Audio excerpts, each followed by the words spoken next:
What is going on, guys? I don't know if y'all can hear me or not. I don't know if anybody's in here to hear me yet.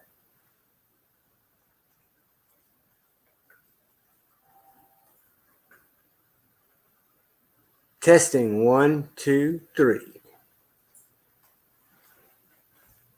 Crispy Critter, how are you, my friend? Can you hear me? Pretty Fly, Kyle Coonley, Leland. Perfect. Can y'all see me? I'm just testing a different computer that's not a work computer so I can show nice sights and not be hindered.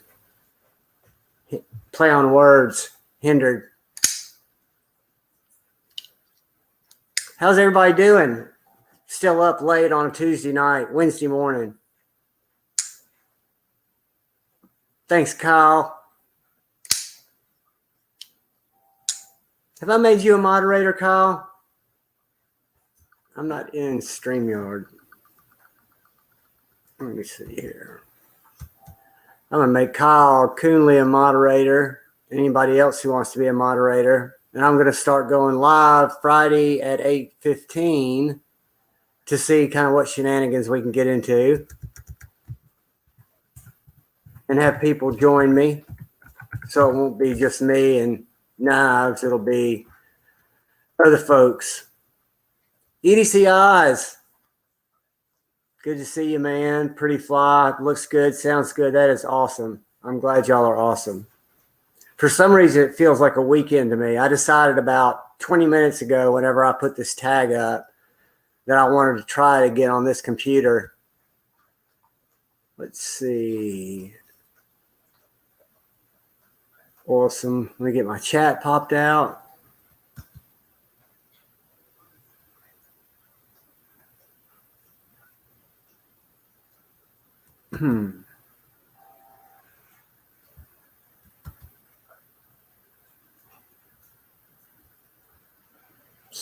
I did notice one thing. This computer is a lot slower, so let's pop out that.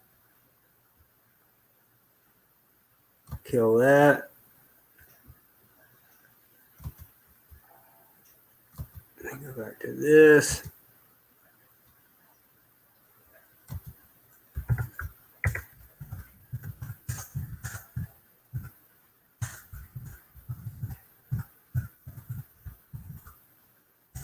I think I'm in full control of my little StreamYard. I'm glad you guys are still up. I'll hang in here for as long as you guys want to hang in here, talk about anything you guys want to talk about, or just make sure that we're all good and wish y'all a fantastic Wednesday and see y'all in the streams tomorrow. What did everybody carry today? Just real quickly. And I'll tell you what I carried.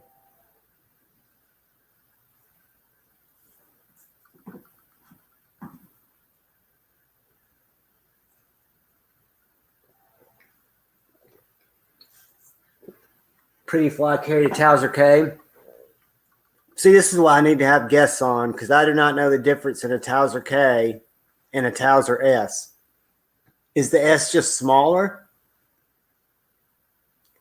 Off-Grid Scorpion Blackout V2. SC3, 4, and Candiro. I don't know how to pronounce that, but I have a Candiro and an SC3 and love them both. Bama Ninja Tim. Towser K Serape. A Smock and a Growler. Demonok. That is awesome. Demonok, I'm still working for you too, my brother. EDC Oz.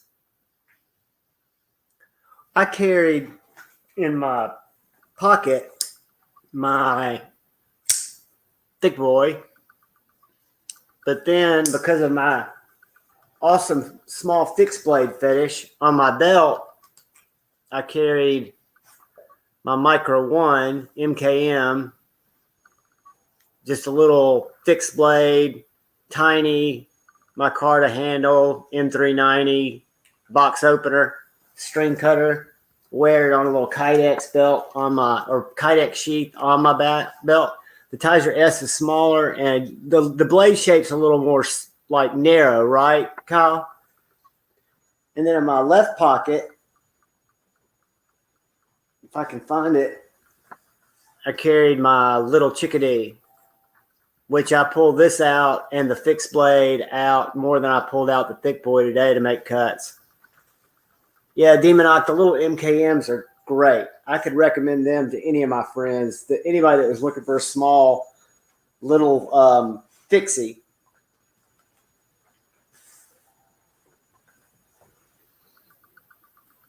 The Towser K and Towser S, I've yet to try those out. I've got to go that way, man. I've got to try it out. And they're coming out with some nice ones now, too. They are tiny in person, Kyle. And I'll tell everybody that thinks they might be too small that Tucson makes a knife called the TS-150. White Mountain Knives has one in stock with a bone handle. And they have one Damascus in stock with a handle for they're about $50. But the Damascus is an S90V. This little knife's S90V that I'm trying to get out of my pouch. But Tucson makes a knife that's this big that I got long before I got my Chickadee, just to see how much I'd use it. And it's actually ever so smaller than the Chickadee. They're both S90V.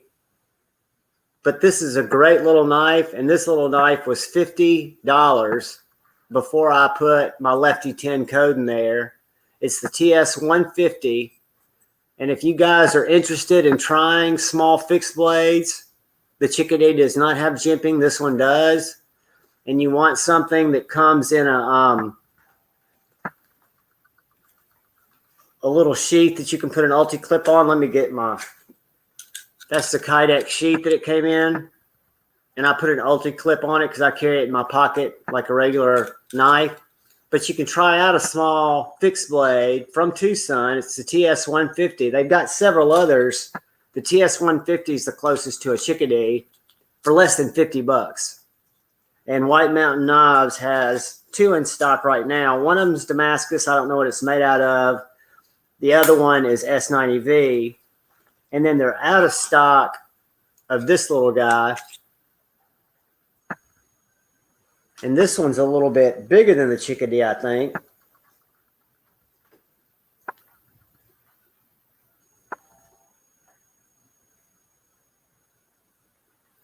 And this is the Tucson TS-390. So there are my point is there are a lot of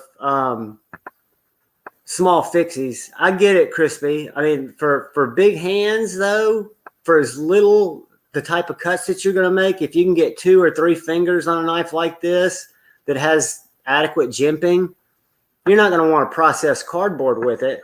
But for something that you can take out in front of people and not scare them to death and just make a little cut, they're pretty cool. But I totally get it. But I do think they're fun. I mean, I've kind of fallen down a rabbit hole because on Amazon I saw the little Essie Candura, and I love my SE3 and S35. But this little knife, I want to say, was $70. A little high for what it is, but it's thicker stock and tool steel, but it's still a small little fixie.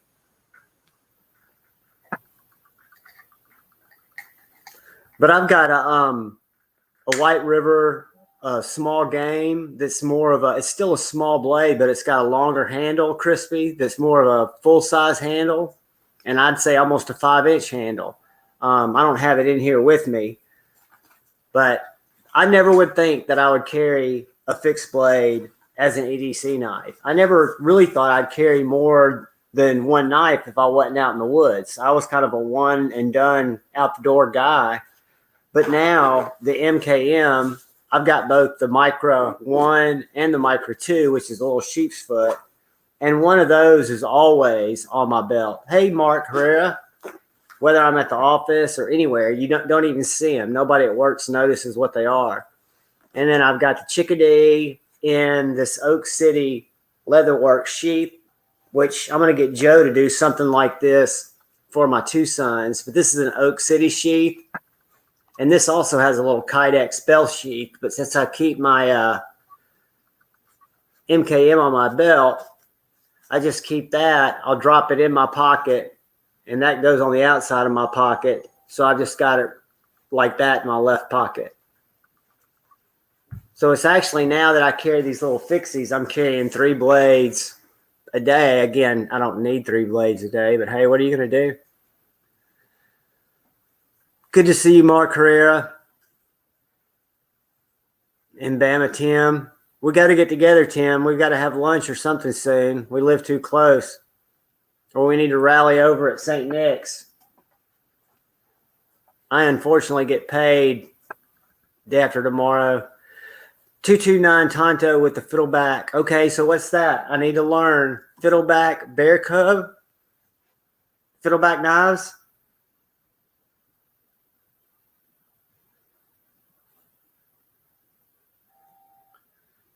Fiddleback bear cub. I know exactly what the 229 is. Is it Fiddleback Forge?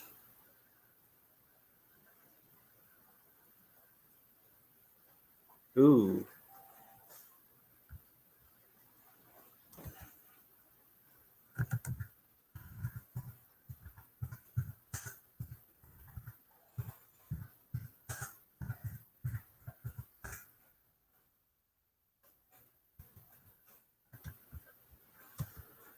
All right, guys. I am going to try to share my screen as we play testing. And I'm going to see if I can get a thumbs up if this is the knife known as the small Fiddleback bear cub made by Fiddleback Forge.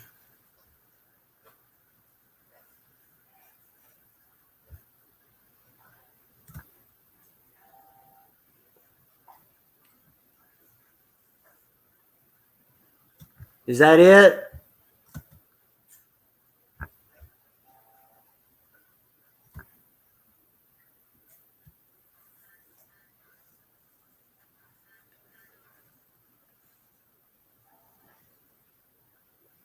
Awesome, Crispy Critter. See, so I'll bookmark this.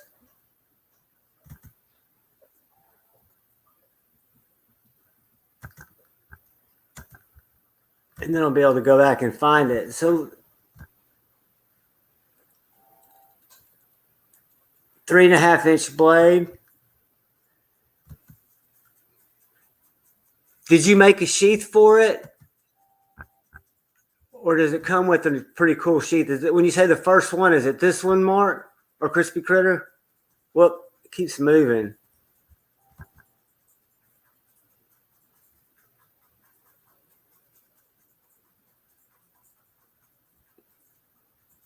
Yeah, that is sweet. I'll show you what I was looking at. It's actually in my cart, but I won't be logged into it here. It is a Boker. Tell me what y'all think of this little knife, because I'm thinking about adding it to my collection.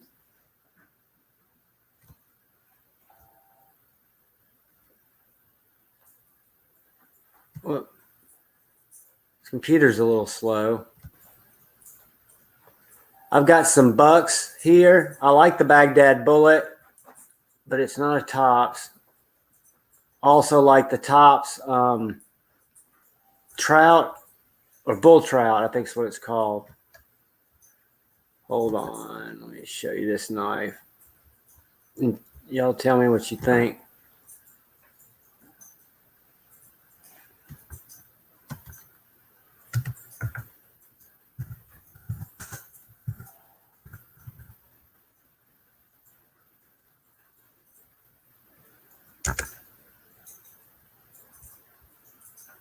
I probably lost everybody.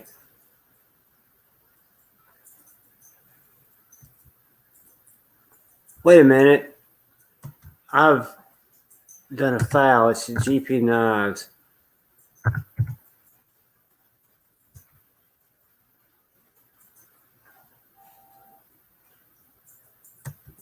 I've got it sitting in my cart somewhere right now, and I'm trying to remember which cart it's sitting in. I don't think it's this. I think it was DLT.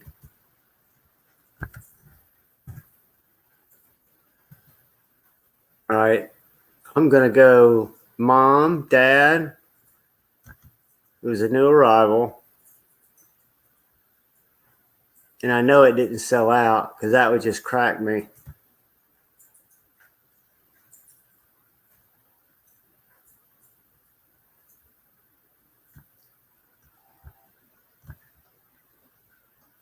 The rewards were blue. All right, I'm going to get off it. It was a Boker.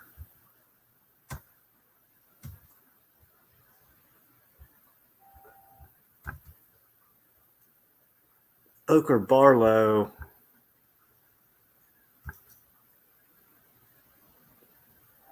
Burnley.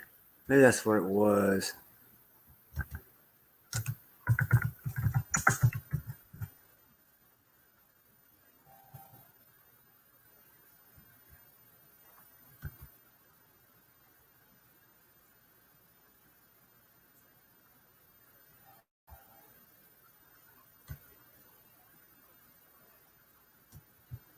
It's this one right here. And I've got it in my cart. What I want y'all to look at is a 2.76 inch blade, micarta handle, ABEL steel. Let me find the sheath. The sheath is killer. Look at that. Just a little pocket dropper.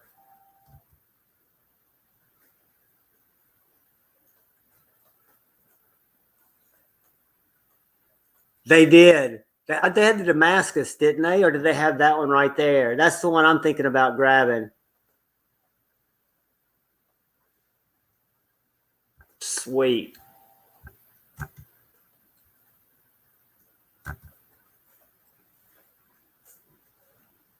I think it's a cool little knife.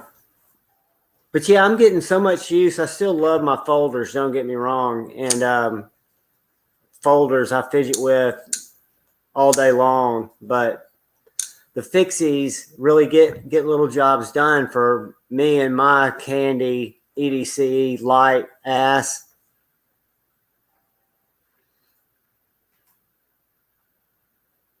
They had satin and stonewash. Satin would look cool depending on how the grind looks, but I'd probably go with stonewash EDC eyes.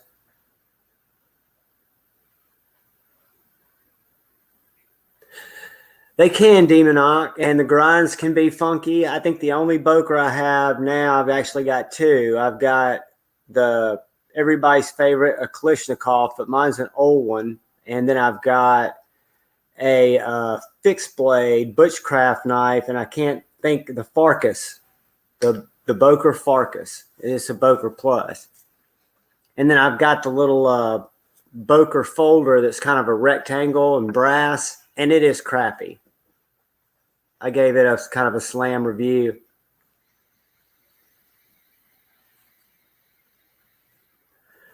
The sweetest fiddleback is a Three-Finger Joe. See, I'm not. All right. I'm still here for you guys. Keep talking. I'm just not looking at the chat because I'm looking for a Three-Finger Joe.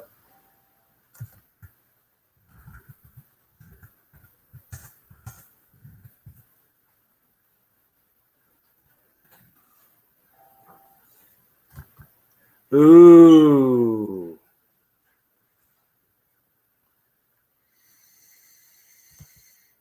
Crispy Critter, you got fantastic taste. Is this it? I'm getting ready to share it with the tribe here.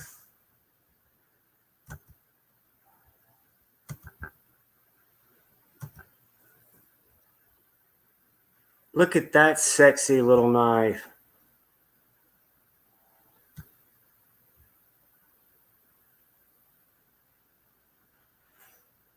Is that it, Crispy Critter? Crispy Critter?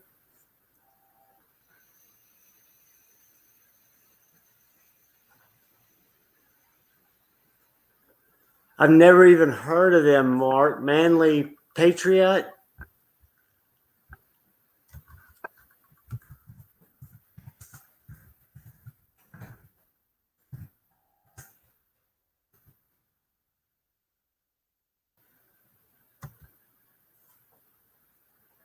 Is that what you're talking about, Mark? Is this a picture of it on here?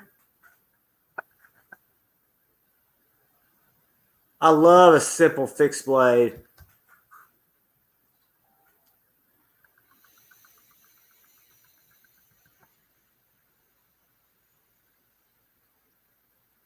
Mark, that is awesome.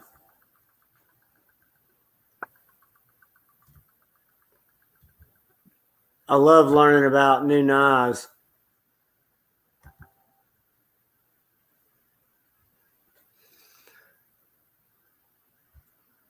Crispy, that's rabbit hole is going to leave a mark, but I'll tell you what, the ones that leave the mark are the ones that have the most memories and actually bring me a lot of joy, especially when I come into its possession through a weird way like this, through having a late night stream and then talking to a buddy who's had an experience with a knife that I would never have even probably heard of.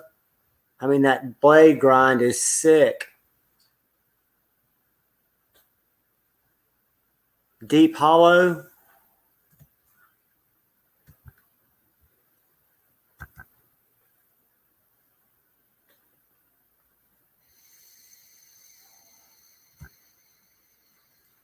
Two and a half inch blade. Oh, that's just perfect.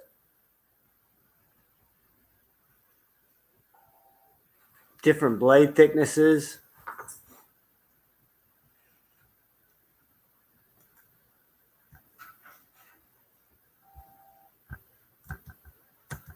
That's absolutely gorgeous, Crispy. And I'm telling you guys, if you want to get into the little small fixie game, let's go to White Mountain real quick and I'll show you the 150 I'm talking about. I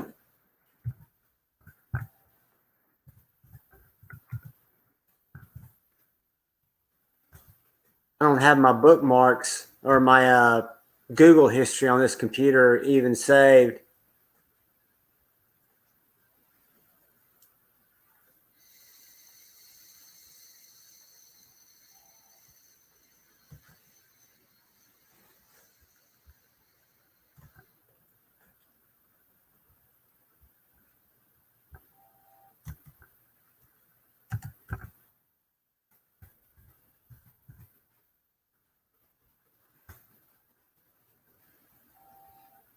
All right, guys, check these out.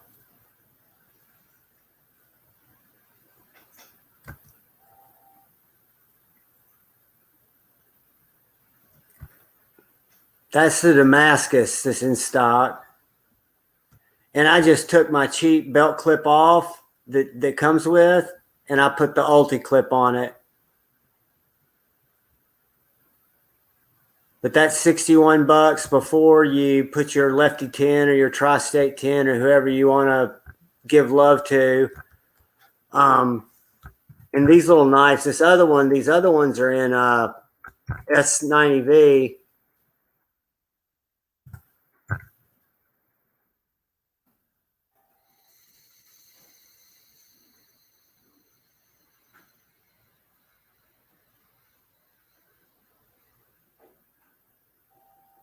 Here's that other one.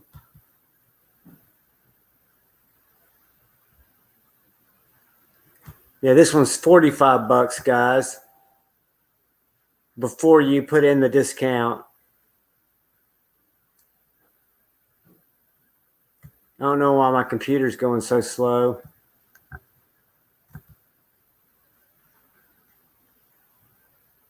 Am I froze up on StreamYard?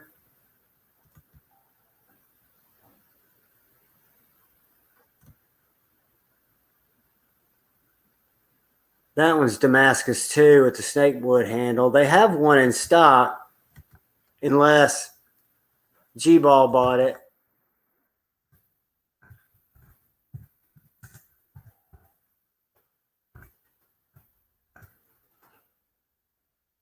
know the orange is out of stock in S90V. This is the one that's not. Okay, if he didn't buy this one, this is S90V, guys. I'm sorry. I don't know why it's showing Damascus, or it's S90V Damascus with the Staghorn for 61 bucks. What is up, Mr. Yez? Joshua. I gotta get used to seeing the Knife Inquisitor name there. Bearded Doom. The man, the myth, the legend. Thank you for stopping by late night. But yeah, guys, if you want to try out cheap or inexpensive fixies, these little Tucsons are winners. Let me get back to you guys. And if anybody wants to jump on here with me and share the convo, just let me know and I'll drop the link. And I was going to make Kyle a moderator. Where did I pop that out?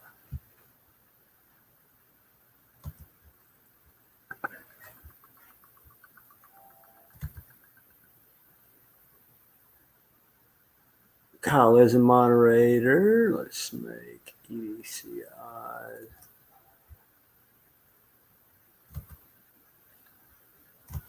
ECI's a wrench. Get crispy critter.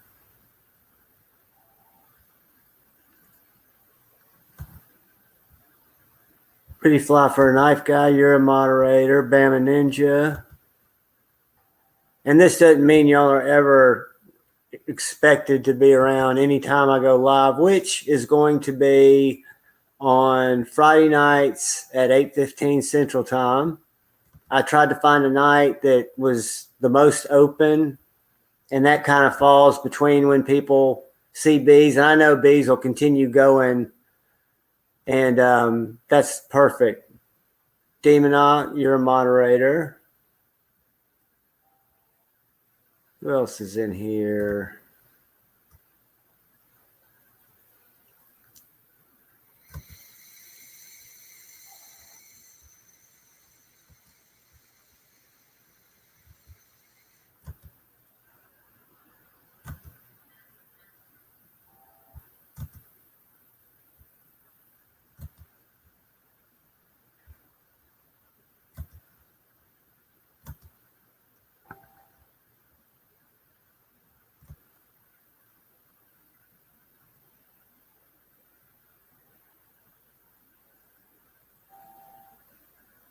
Nice clip for sheath.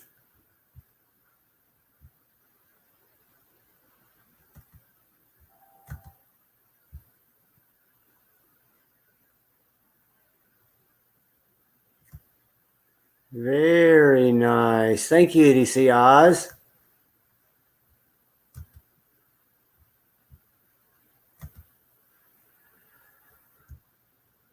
Bookmark. Save bookmark. Good stuff, guys. Very good stuff. Mark Herrera.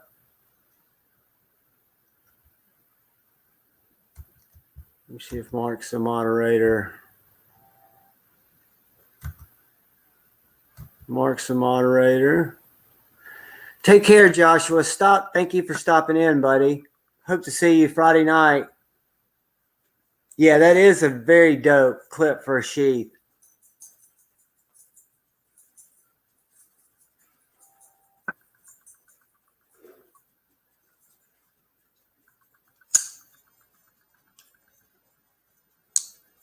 What's up, Groundhog?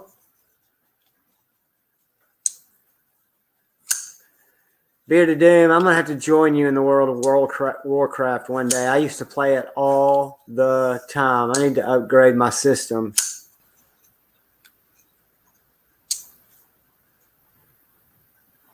I love running through.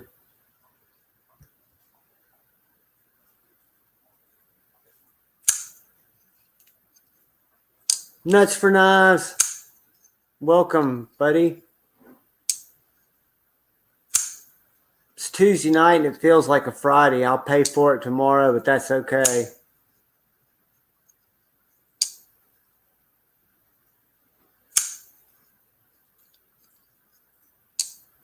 I hear you, Bod.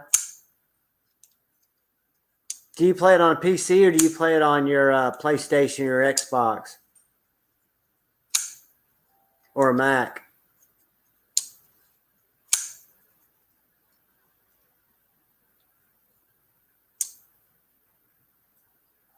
That is awesome. I wonder if it would work on my White River Knives small game sheet that's got that belt hanger. PC. Which version you playing of World of Warcraft?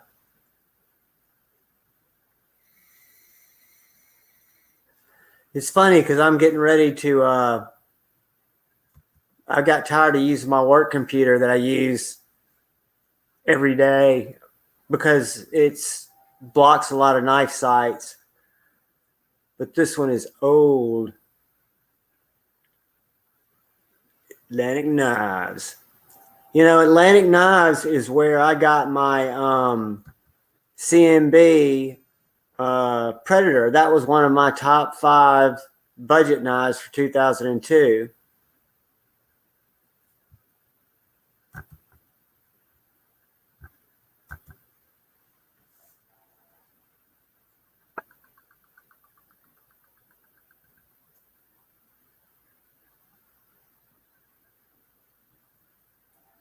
I love it.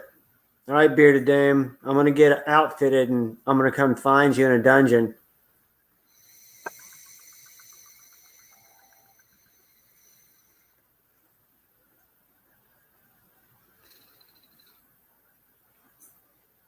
But if anybody wants to jump in and come on, you guys are always welcome.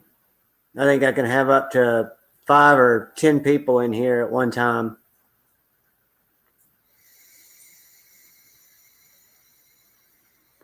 Mike the Knife Inquisitor.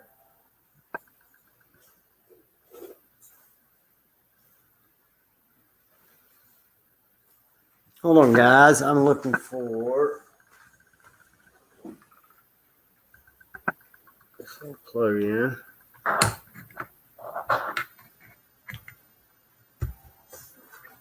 Stephen Wallace, welcome.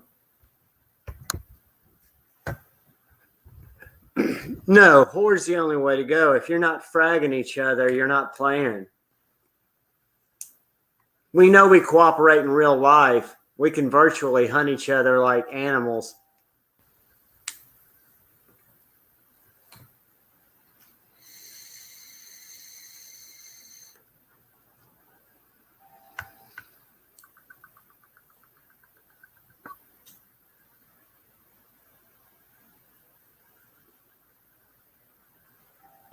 Hey, clothing is optional.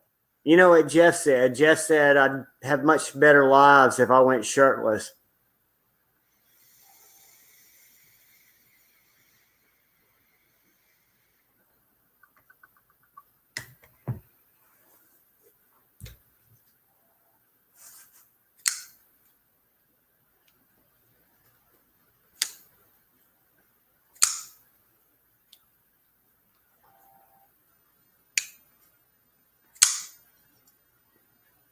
So I don't know about you guys. I hated to hear the news about Devo parting ways with the U.S. manufacturer, alleged U.S. manufacturer they were working with. But I'm very, very proud of him and Colin for not only making that decision, because I know it was a hard decision to make, but for just everything they've done in bringing their, getting their brand and putting their customers in front of what they're trying to achieve. So I just hope, what's going on, Shane? I just hope that they continue to plug away. They don't get discouraged, and they're making some great knives. I wish I had my growler close to me. I'd actually have to physically get up and move to get it, but it's a great knife. They made the perfect decision on that, Beard. I think you're exactly right.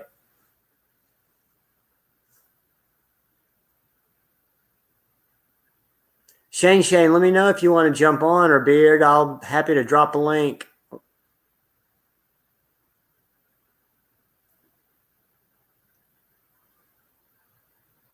Totally legit.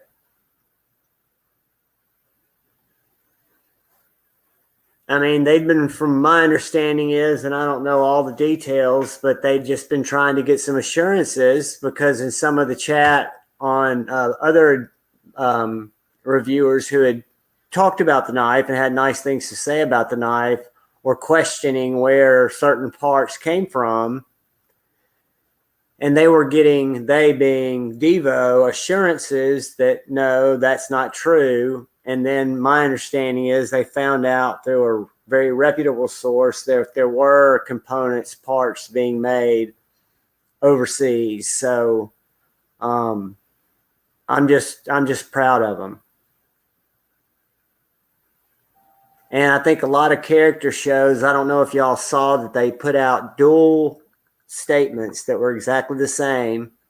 And then Kevin and Colin were getting a lot of support, people saying, you know, keep your heads up, yada, yada. And that Tactical came in and made some post in their thread about have a good life type crap. And I texted Kevin right away and I said, you know, the only reason I didn't respond to it with a bunch of vitriol and fire and words, 2 good sentences really, is because neither one of here Colin had, and they hadn't even seen it at that point. They hadn't been going back reading the comments. But Devo Knives is doing the right things for the right reasons, in my opinion. And they will have a knife made in America. I believe that too. And it'll actually be made in America. Shane's his middle name. Shane's his first name. Shane's his middle name.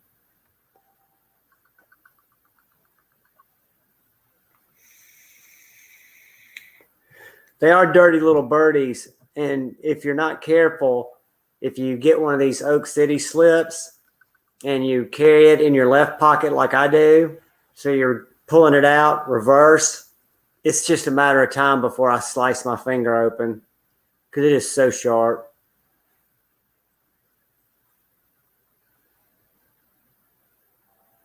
I agree, Crispy Critter.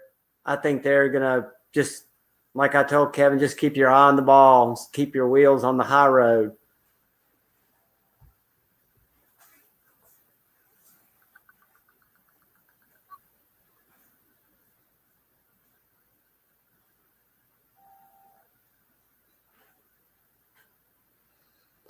Kyle, I agree, man. That's why I have a dog and a cat. Here, I'll show you my fam.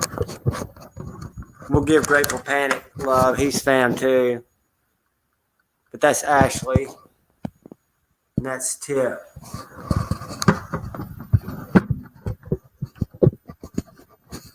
Chilling like villains.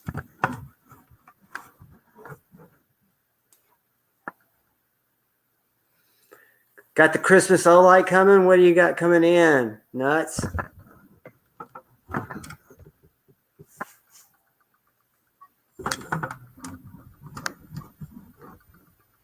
I like my Olights.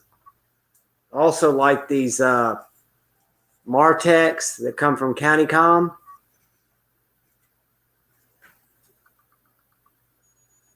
I've enjoyed these lights. This one's pretty cool because after you turn it on, it glows. I don't know if y'all can see that.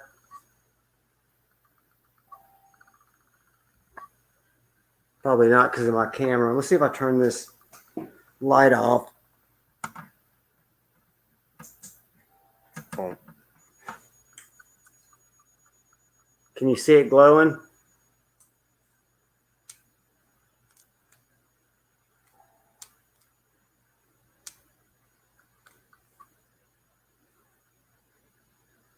It's got a green glow. I don't know if you guys can see it, but the bezel stays glowing. God, it seems dark and scary in here now.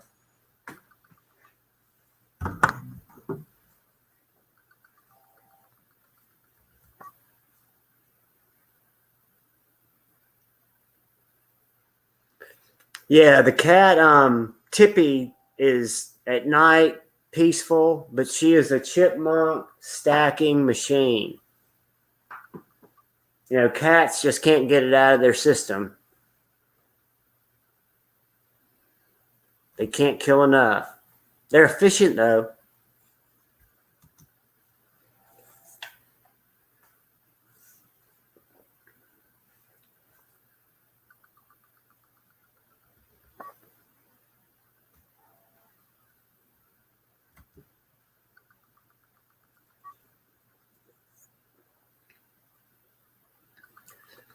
Tim, what is the baton? I saw that they had those in stock wherever I've got that in my cart, and I forgot. But it's like less than the Warrior, Mini Warrior.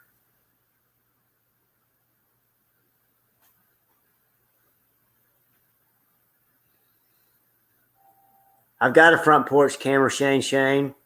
What I need to do is find a little camera that she could wear. So when she's going out doing the actual stalking and hunting, it could be like kill videos.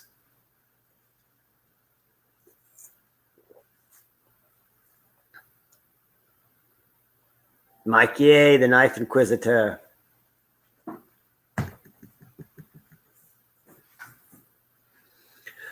So is everybody's week busy? Is everybody traveling, or is everybody having low-key Christmas? I personally am having a very low-key Christmas and excited about it.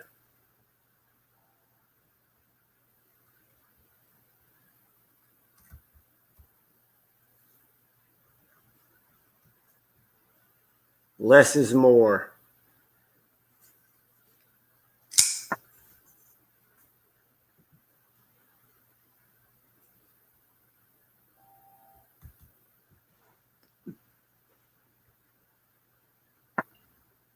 I've got that little baton, and I've got sitting over there the black case that it goes in before they came out with the American flag version. But that is a great little kit. It goes, the little kit will give you like 4 charges on the Olight. I've got an actual lamp. I don't know if you guys have seen those. It's this thing right here. Let me unplug it. The lamp. But you can put, and I've even got my festive colors going on it. I don't know if y'all can see it changing color there. But you can put the mini baton on it instead of the bulb that it comes with. Or I can put on my little Olight bulb man, who's also very festive. I'll put him down here. If I had a top-down facing camera, y'all could watch him change colors. You can't really see him on the camera changing colors, though. Nice, Shane. Low-key Christmases are good. Mike, that is the best Christmas ever. Being able to chill with your furries.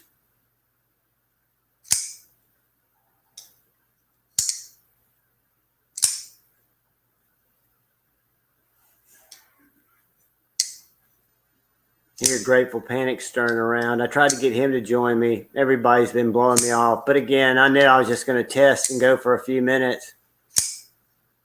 I didn't expect you guys all to show up. And I'd rather hang out with y'all than just get ready for work and sleeping. Yeah, if Shane, you know, I was telling you that Grateful and I's heat was out, and I finally called the landlady today, and she sent this guy Ricky by tonight, super nice guy, and he's got to get some other stuff to get it working, but he actually got it working using this little rigging.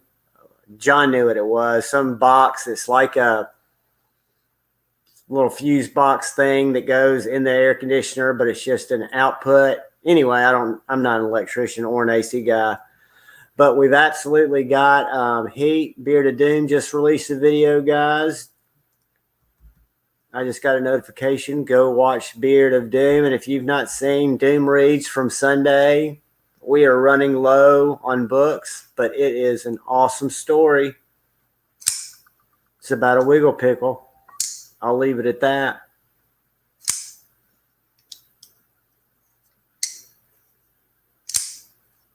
So go watch Doom Reads on Bearded Doom's channel and learn about the wiggle pickle.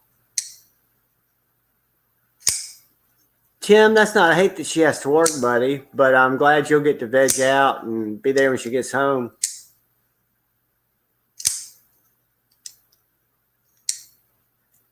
Ooh, Shane, I can, $50.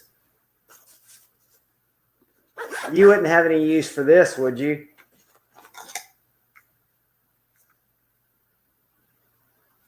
I got this on Amazon. My little EDC Essie. If you put a 20 with your $50, you could grab one of those.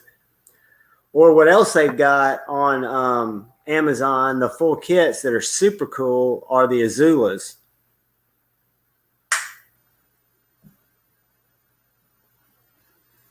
And that Battle Bronze is my second favorite Hinderer.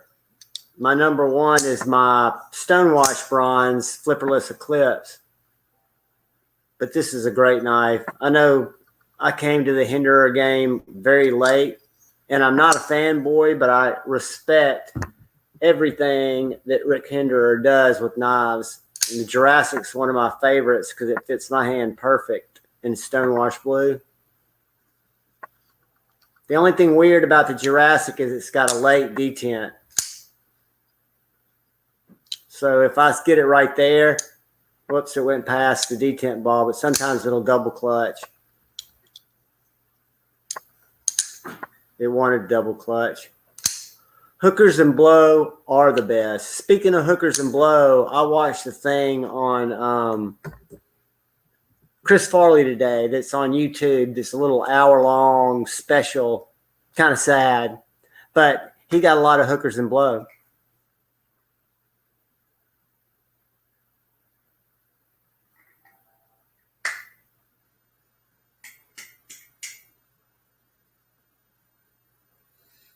Nuts for Knives, do you like the pair of 3 better than the pair of 2? Because I've got medium to large size hands. I'm a small guy. And I had a pair of 3 and got rid of it for some reason because I didn't carry it. And I have 3 pair of 2s.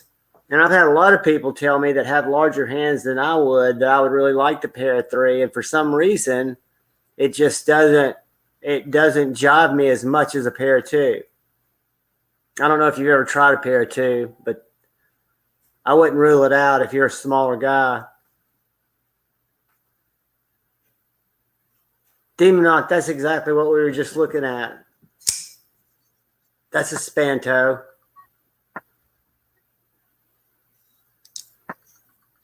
And if y'all are interested, or if you're looking, or if you're able, tomorrow at 12 o'clock Eastern, I think, or 12 o'clock Pacific, you can check at their website, USA Made Blades. They are dropping their biggest half track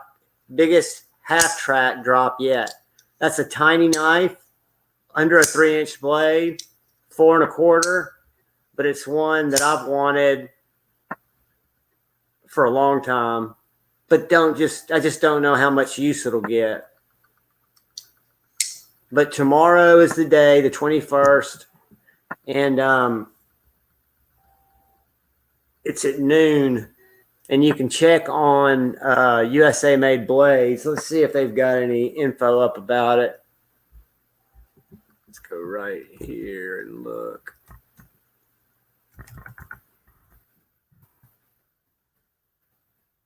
It's so nice being able to go to knife websites and not get the message that this site's blocked.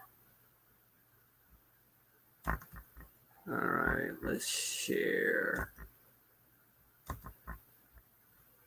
with the people.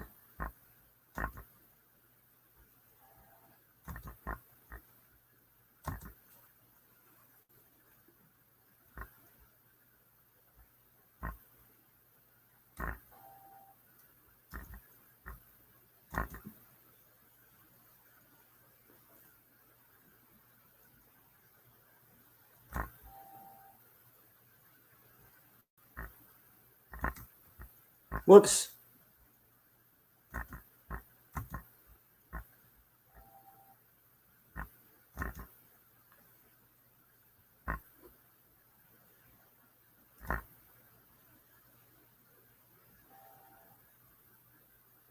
They're not going to be on here yet, but I thought he would have the time. Let's see.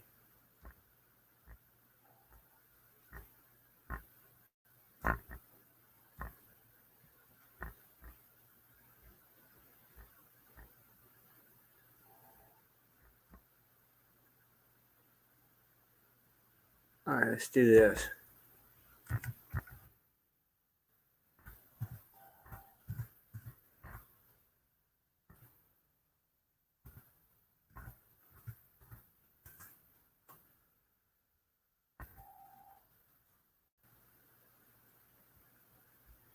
Hang out with y'all for just a second while I log into Instagram.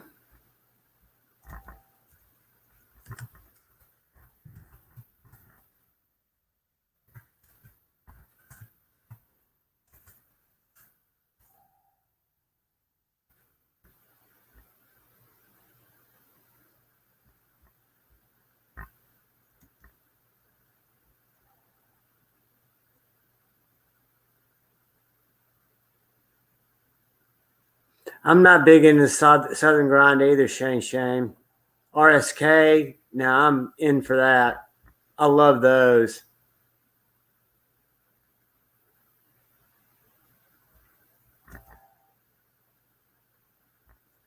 All right, guys, give me 2 seconds to log in, and then I'll show you what time the drop is.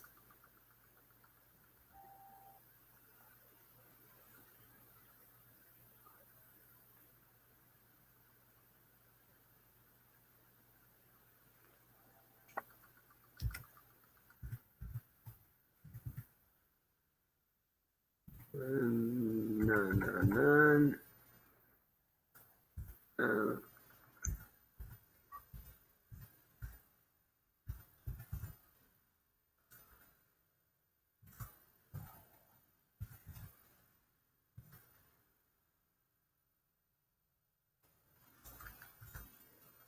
Log in. Boom.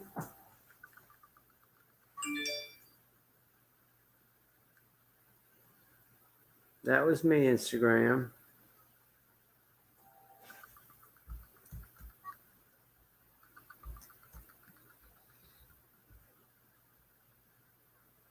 Oh, Whitney Cummings is hot. All right, how do I switch to...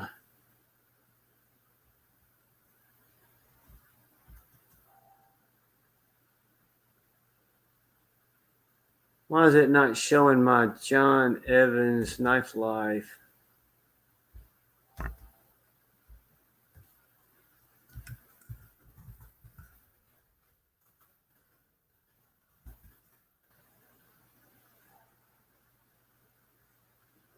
All right.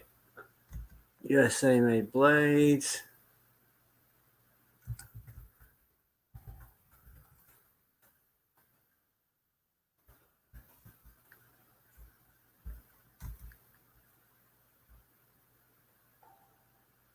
All right, I'm going to share the screen real quick.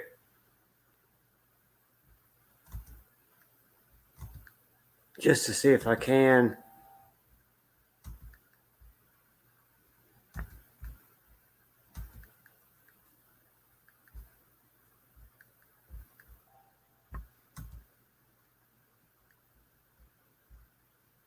$11 Central, 12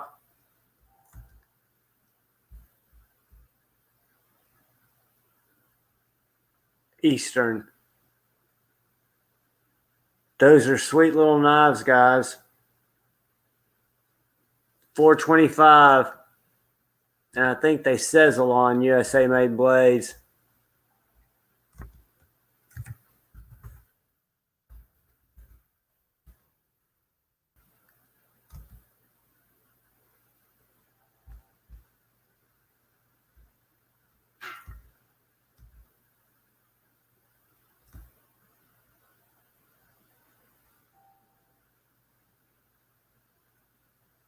PayPal, so you can pay in full on PayPal.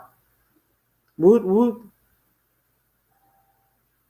Those Curtis Customs, I've kind of wondered about them too. I like the way they look.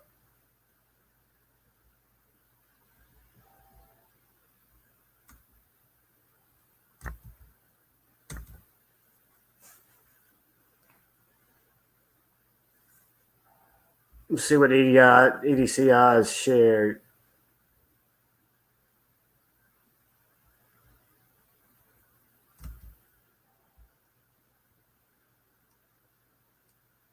Oh, I know I got to go to my popped out chat to actually click on it.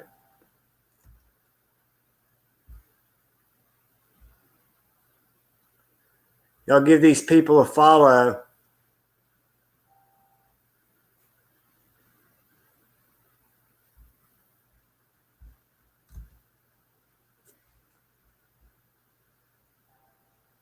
Todd Carr, good night, buddy. Thanks for stopping in. This is just a test to make sure I can pull this off on this computer Friday nights at 8:15 Central Time.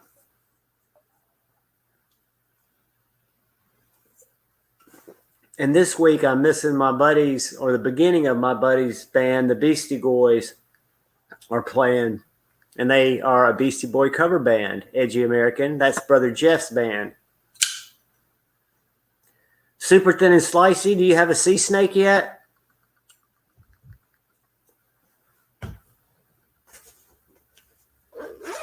I will show you Thin and Slicey.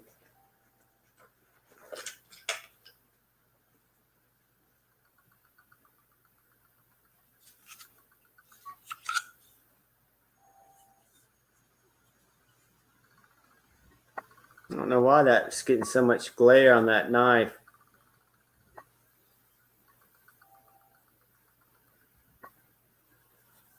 Got a lot of smuts on my knife.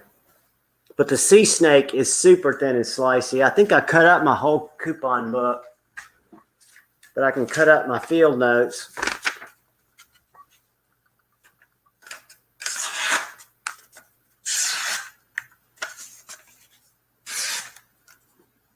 And Shane, you love the choil. You don't have to love the man to love the knife. It's got a little nice jimping down the back. Full 4-finger handle for me. Camera's not focusing. But the sea snake's just a little big, but it's a great smaller knife, especially if you're a bigger dude. $39 on Amazon. You could get this and some adult diapers on Amazon with your $50 gift card.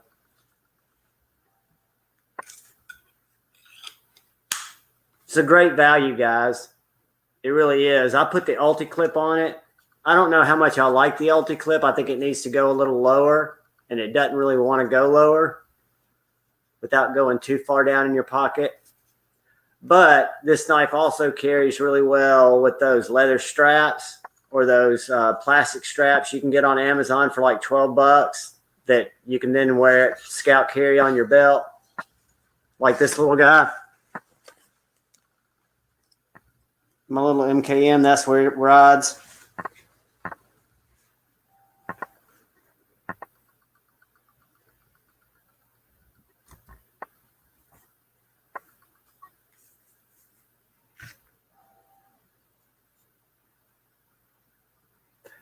Shane, if I put up a link, will you come join me?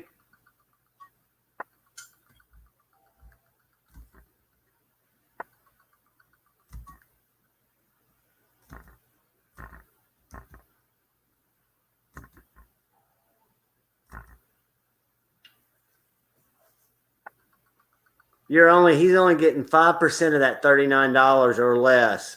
Don't hold out on a nice knife because there's something there that you disagree with. Or buy it and beat the shit out of it. But it is a slicey. In terms of my small fixed blades, it's by far the sliciest. Honey Bear 85. The man, the myth, and the reason I even own the little chickadee that we've been talking about.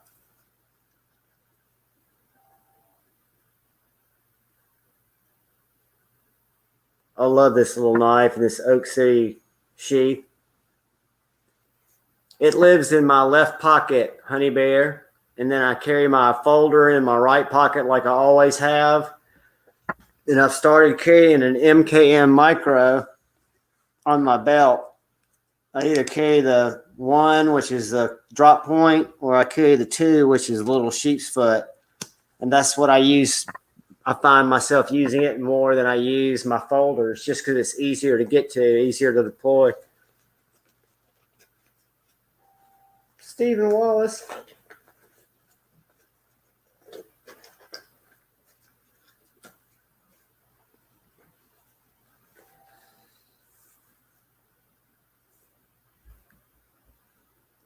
I wish Shane would come join.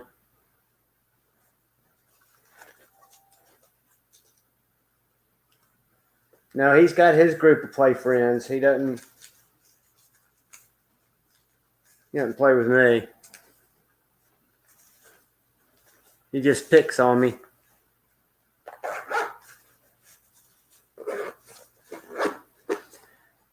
Imler goes live more than anyone else I know.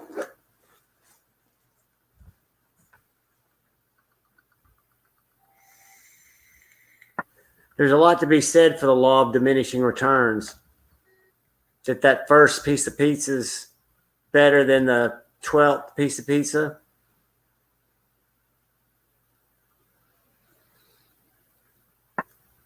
Well, guys, Kyle's in bed. I love it. You're welcome to pull the Brent and jump in, buddy. But I'm going to let y'all go and thank y'all more than anything for joining me. Making my test. Hey, never mind. Hold on. I've got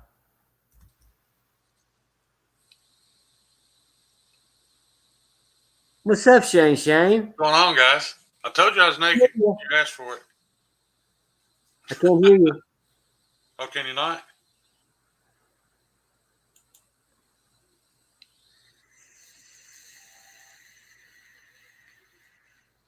Can you hear me now? Not hearing you. Can you hear me? Hold on, let me see if they can hear you. I'm gonna turn this on for an echo real quick. How about now? I'm gonna turn this on for an echo real quick. How about now? I hear you. Hold on.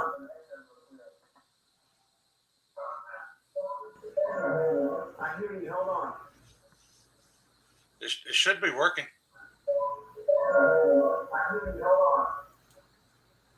It should be working. It is, but I'm not hearing it through StreamYard. Go out of StreamYard and come back in. Jump at it because it's working on the TV, but for some reason I'm not hearing you in StreamYard. StreamYard's crazy, man. Let me try. Hold on.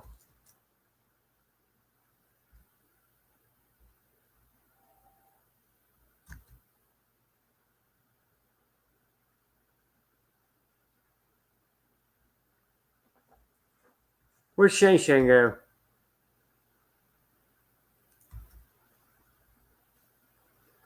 Come back, Shane.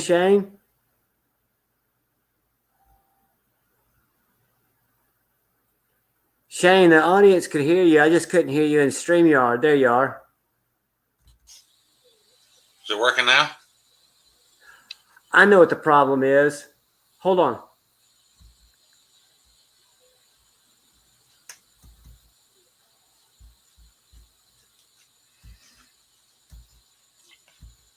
I think my computer might be muted. No, now I hear you. Talk. Okay. That's what it was. King Snake Jake, what's up? Shane, how are you, brother? I'm good. Ever since I plugged those headphones in that one night, now it gets confused about what mic it wants to register. They can hear you the whole time. It was just me who couldn't. That Oh, was not your side. That was all on me. I had my computer volume turned down because I'm trying my home computer so I don't get blocked when I go to other sites on Friday night. right. I just wanted to make sure it worked. That's why I did the trial. I can't wait to tell Jeff. I need to take a screenshot. I hope somebody takes a screenshot for me because Jeff always tells me, man, if you don't go shirtless, nobody's ever going to watch you. And there's my man showing nipple. God, you're strong. That's the $100 killer right there. Yeah. Yeah. How you doing, buddy? I got shirtless on Satisfaction. He made a fortune off that. I think he got about $50, $60 worth of super chats because of it. I'm telling you, man, you could definitely make it happen on OnlyFans. Yeah. I guarantee you, if you Everybody wants to see this scar. I I'll see that. guarantee you, if you started an OnlyFans page within 3 months, you would be like, I cannot believe I've got so many people watching me and I'm making so much money.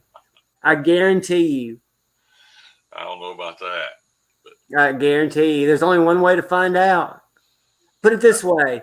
If you make what I think you'll make, even half of what I think you'll make, I will be on in 91 days.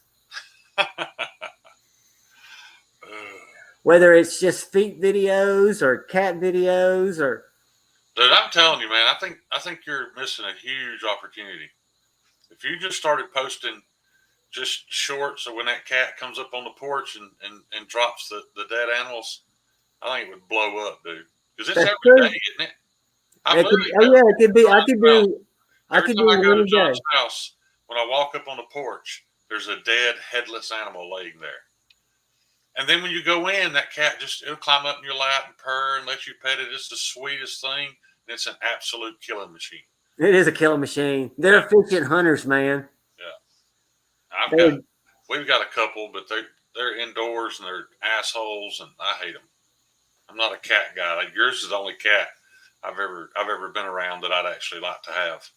Well, the thing that's unique about the cat that I've got is it was raised by the German Shepherd. It came to us as a feral cat and didn't integrate with my ex-wife or me for 3 weeks, but did stay with the German Shepherd in the laundry room. Right. And so it's more of a dog than a cat in its brain, but it kills a lot more efficiently than a dog. Oh, yeah. Yeah, for sure. Yeah, speaking of cat, I had a cute story. Our pet, it only comes to me when it's scared. It knows I'm the alpha, so it comes to me when it's scared. But it 100%, that's my wife's dog. That dog worships the ground she walks on. Sleeps in the bed with her every night. The whole time she's in the house, wherever she's sitting or laying, she's staring at her to see if she's going to move or offer her food, whatever. So anyway, last week, 2 or 3 days in a row when we let her in, it went to my daughter's bedroom door and would just lay there and stare at the door.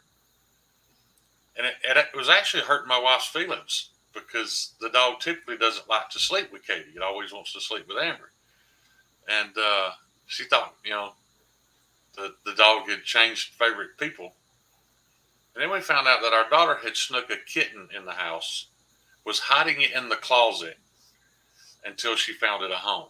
Now, the dog could sense it and was trying to be sweet, wasn't it? I don't know, man, because it lays outside the other cat's doors all the time, just staring at that door. I don't know if it wants to play with them or if it wants to kill them. No, it doesn't want to kill them. It doesn't want to kill them. What's up, Greg? Bark or growl. She just seems very curious about it. And dude, her jaw. I've owned pits before, but I don't think I've ever had one that was as muscular in the head and jaw area as she is. So I know if she even played with them, it'd kill them. No, you'd be surprised, man. I've seen pits, big pits, be as gentle with the littlest animals that you could imagine. Dogs have, if they're not there to get them, which between you and me, if the pit wanted to kill one of the cats, it would have gotten to one of the cats. Yeah, there's no doubt she'd run through that door. Yeah, if she really want, I mean, all she is curious, and she probably, if they came out. One night, my wife let her in, and I was sitting on the couch, a full-size 3-seat couch. And at the time, I weighed 250, about what I weigh now. But and she come running in the house, And as she cut the corner to go around the couch, she hit it with her rib cage. She didn't hit it head on. She just rubbed against it with her rib cage. And I got up and looked because it shook me so hard, and you could see in the carpet, she'd slid that couch on carpet about 1.5 inches with me sitting on it. Just not even meaning to, just running by. She just grazed it with her rib cage. And that's another issue. Even if she did want to play with them, if they started playing chase, she'd demolish this house in a matter of minutes. She'd They're run. just big love hippopotamuses. They're like a big version of those little English bulldogs that love to just. She's very, very loving. She was in here hanging out with me earlier, laying in the bed with me. She's just so strong. Like my grandson don't like her because he can't play with her. You know, his dog can, he'll jump on him, and he's got like a border collie. But when BB does it, she knocks him. She knocks him down hard, and her nails are like little files. She's just too rough and tumble. Right. But a love muffin just the same. Oh yeah. I mean, she wants to play with him. She's not trying to hurt him. She just don't realize when she bumps into you that okay, how big you are, she's just gonna knock you down. And she's not that big. They told her she was a pocket pit, and she is a little short-legged. But you saw my thumbnail from my last live. She's a good-sized dog. She's not as tall as she probably should be. But that was an awesome picture, by the way, of her laying down, just crashed out. I know that feeling. I took that picture because my wife was gone out of town, and I let her in. And like I said, she normally lays there on the couch just staring at my wife's chair. And because she wasn't there, she slumped into that pose and laid there like that for an hour, just staring at her chair. Because she was sad because she wasn't here. Yeah. I love this. I've had one that she wasn't as loving as this one is. She was a loving dog, but she was a killing machine, man. She killed everything in our neighborhood. All the neighborhood dogs, cats, squirrels, everything. Possums. She just, if it had more than 2 legs, it had to die. And that's what they can be bred for, I mean, if they're doing their duty protecting their homestead. Yeah, and I've found that to be more the case with females too. It's something like the females are just better pets when it comes to pets, and they definitely seem like they're more aggressive. But yeah, man, my wife grew up in a very sheltered Southern Baptist wealthy home, and so they would have had a pit bull, and she kind of got tired of hearing me talk about them all the time because when we met, I didn't have one. And we got one. And on 2 different occasions, we were out walking him. Tyson was his name. And a neighborhood dog, the first time was a big, probably 120-pound black lab, huge dog. And it saw us from a block away and just took off sprinting towards us, barking and growling, very aggressive. And I realized when he got closer, he wasn't looking at Tyson. He had his radar set. He was locked in on my wife and just headed at her. And Tyson just stood there. He didn't get excited. He didn't bark back. He didn't growl. He just stood there. And when that dog got close enough, he popped him one time with them jaws. Right. I mean, he clamped the dog's muzzle. And he didn't shake him and none of that. He just popped him. And I'll never forget watching that dog run all the way home backwards, yelping. But it didn't mess with it anymore, did it? No, but from that day on, Amber has been addicted. She don't want anything but a bulldog. After it protected her, that's her breed now. So, unfortunately, I don't get to have one. She, this one was supposed to be mine. Tyson was supposed to be mine, but she just spoils them till they only come to me when they're scared. She gets the love because she's giving out that love. Yeah. Do you have a busy week, Shane, or are you kind of low key? John, being honest, man, I haven't done anything and really should have. It's really strange, man. That's why I'm excited about taking this job. I found that my mood seems fine, but I think my depression is increasing because I just don't want to do anything. Just because you don't have a routine or you haven't for a while. Yeah, like that Mannix lightweight video. That's been almost 2 weeks ago. I don't have a reason not to have posted a video at all. The I only usually time you do should 4 or post a 5 video, videos a day. though, My last short got 11,000 views and gained me 30 subs in an hour. You would think a guy trying to grow a channel would see that and post 3 shorts a day. But for some reason, I think about it and I'm like, I just need to walk outside and record a short. You know, it takes 15 seconds. Nah, I don't understand it. it's the time of the year, man. It's like we've always said, the only time you should record a video, short or otherwise, is when you feel it and you want to do it. And all the others just, it takes the fun out of it, you know. And I hope that your mood turns around. I think that job will be great. I think if we just get through the holidays, I mean, I think It's just from really risky, you know, if I mess up and, you know, because I know they're going to cancel my disability as they should. And I'm just really scared that I take the job and I make a little money and something happens and I can no longer work. I would be in a really, really bad place waiting on my disability to start again if it takes another year and a half. yeah, you don't want that. Yeah. But again, just keep your positive thoughts and your prayers, and Yeah. you know that it's Honestly, okay John, for, I feel like it's my last chance to live somewhat of a normal life. I don't feel like I'm going to get very many opportunities like this, and you know, the more I've thought about it, the more I think it's either this or I'm just going to lay here and die. Now, whether that takes a year or 20 years, it taking longer actually scares me more. You know yeah, what I mean? I don't want to just exist for 20 years. And, you know, right now, guys, the only thing I have in my life is this. yeah. You guys, you know, the relationships I have with you guys, and, you know, and I don't mean this in a negative way, but it's not healthy for that to be all I have. You know, so I gotta make some moves. Yeah, and you will. You like Theo Vaughn too, don't you? Didn't we talk about him? Who? Theo Vaughn. Oh, love Theo Vaughn. All right, he did his show. They just released it on YouTube for today. Yeah.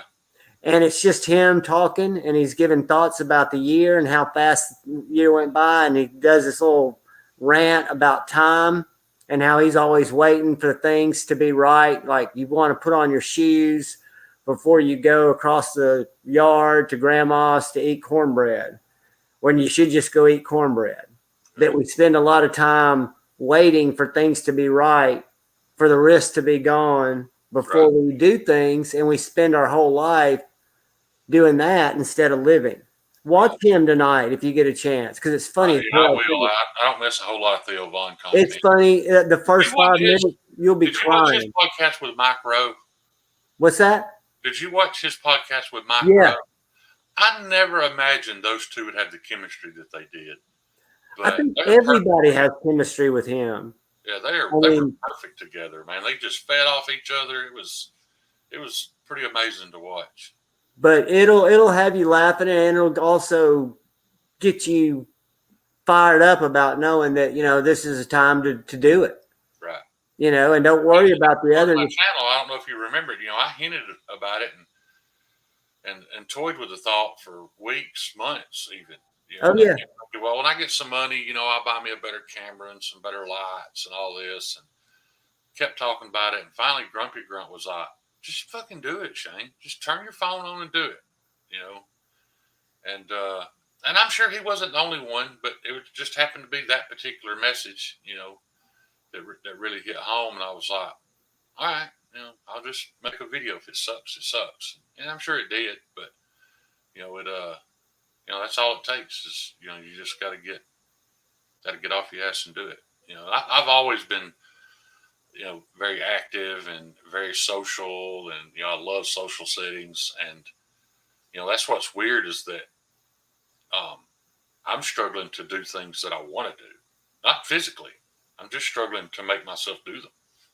You know, it's strange. It It is, and I can tell you that you're not alone, dude. I've been feeling the same thing. I haven't been going out. I haven't been doing anything except I'm in streams. Right. You know, it's kind of my leaded blanket, if you will. It's just what I enjoy, and I need to get more. And hopefully, after the holidays, 2023 is going to be a different year. But I'm not going to set out. I'm going to set it out just to live it, however it is. Yeah. I'm looking forward to it. And I think, another thing was, when you were in my situation, with my health and my finances, that all I had to look forward to was, getting my disability started. And now it's almost like a curse, though, because it's like all I had to look forward to is the 3rd when my check gets here. And then when it does, I spend the next 30 days stressing about how fast it disappeared. And I don't have the money to do things I enjoy now. It has been good for me because, it's changed how I spend my money. I don't waste money going out to eat and all that stuff anymore. So I think, with this job, if it works out and it pays anywhere close to what he's saying, I could buy Hinder a week. It'll work out, buddy, and you'll probably take a lot of the discipline that you've been accruing while you've been living on a really fixed income, and you'll start acquiring savings. Yeah. I haven't had savings. My goal is to put enough money back. I'd like to save $30,000, and I know that's a lot of money.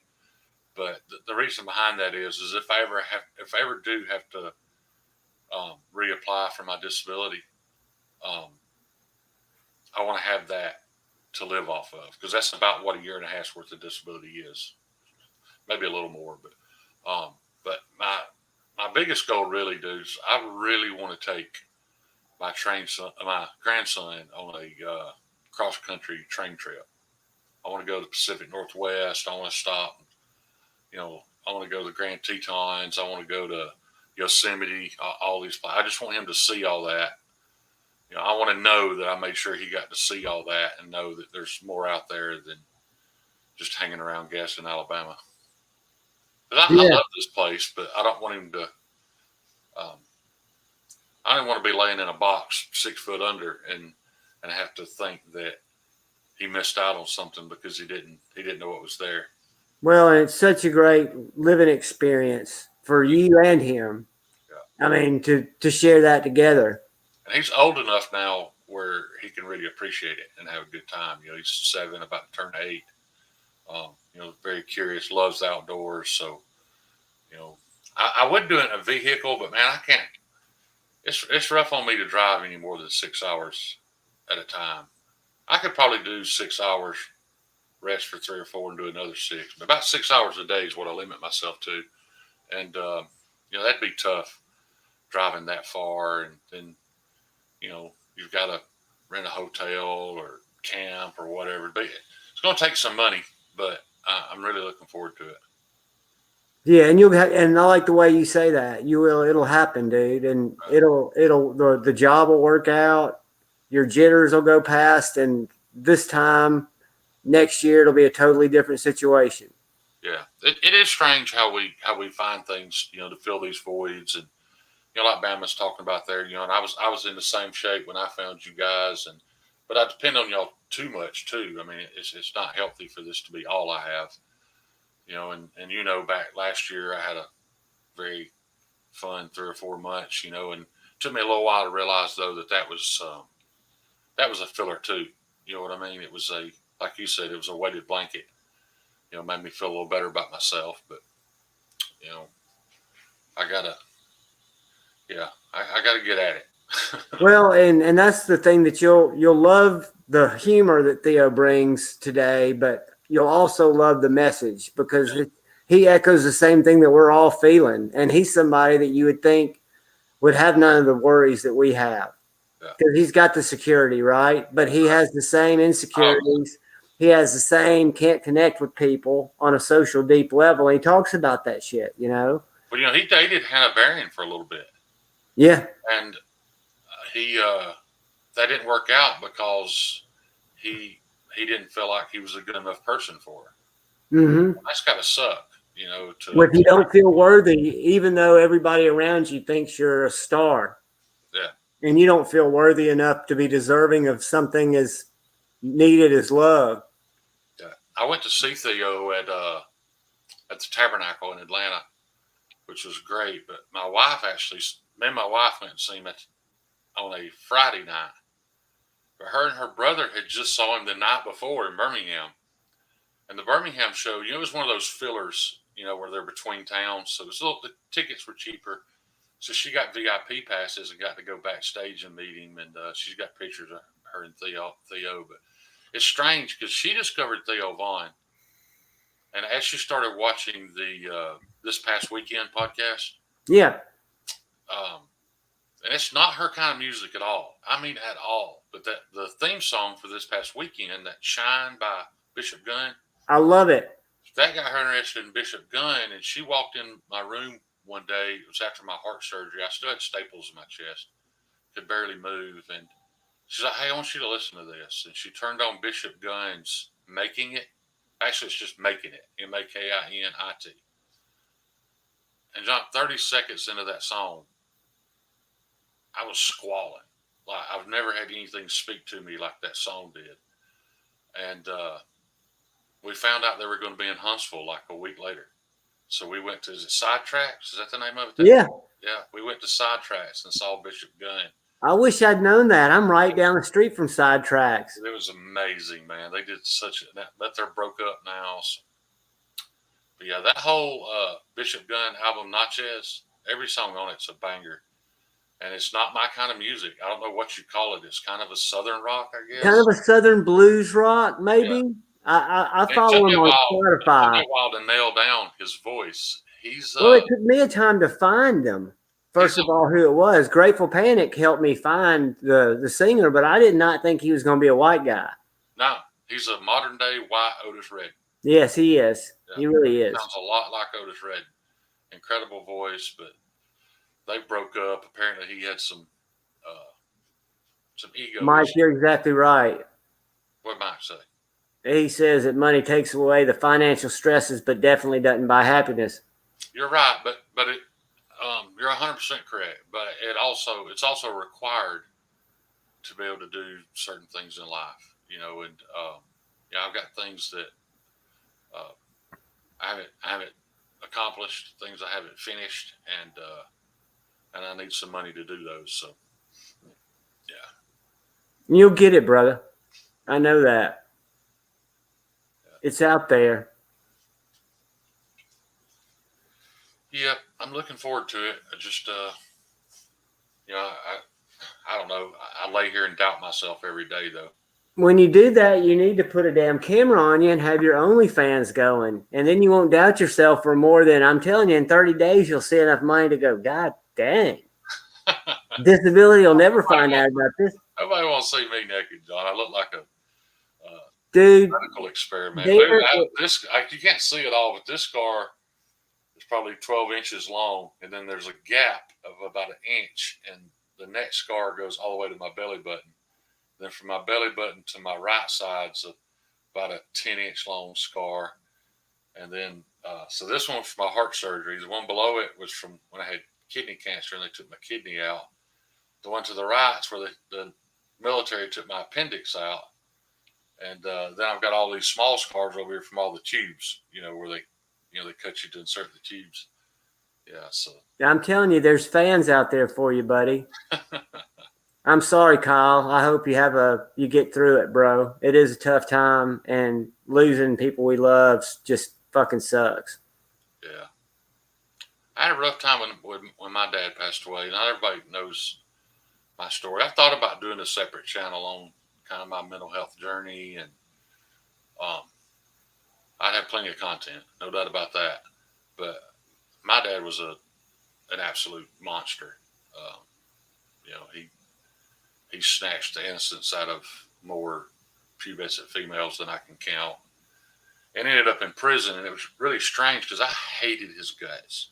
I hated him for what he was. And I and I got a call one day from the, you know, the penitentiary informing me that he had passed away. And it was really strange. When I got off the phone, I got very, very emotional and started crying. You know, couldn't stop crying. And the whole time I was questioning myself why I was so sad, because I wasn't sad that he was dead. I'm glad he died in there, and the world's a better place because he was locked up and kept away from people. But it finally hit me. I was that sad because it was something else he had stole from me. You know, like Kyle, and I don't mean for you to take this the wrong way, buddy, but that is a part of a man's life. You know, the passing of your father is part of your life, and it's something we all have to deal with. But it's also kind of something to celebrate too. You know, celebrating his life, not his passing. But I didn't have that. You know, I didn't have the celebration of his life to look forward to. I didn't even have the morning to look forward to. So it was weird, but yeah, it was a strange day for sure. But what you say about that being a natural part of becoming a real man, and I don't mean a real man that we're not real men when our parents are alive. It's just when you realize that it's you and then what you have below you, that what you consider to be any type of wisdom or any type of authority is kind of no longer in your universe. Right. Good morning, Lord Needham. Good morning. I love your Instagram post, brother. Yeah, I just think that's part of, you know, aging and becoming, you know, even more of a man. You know, that's something that we're all going to have to deal with someday. And as sad a time as it is, I think.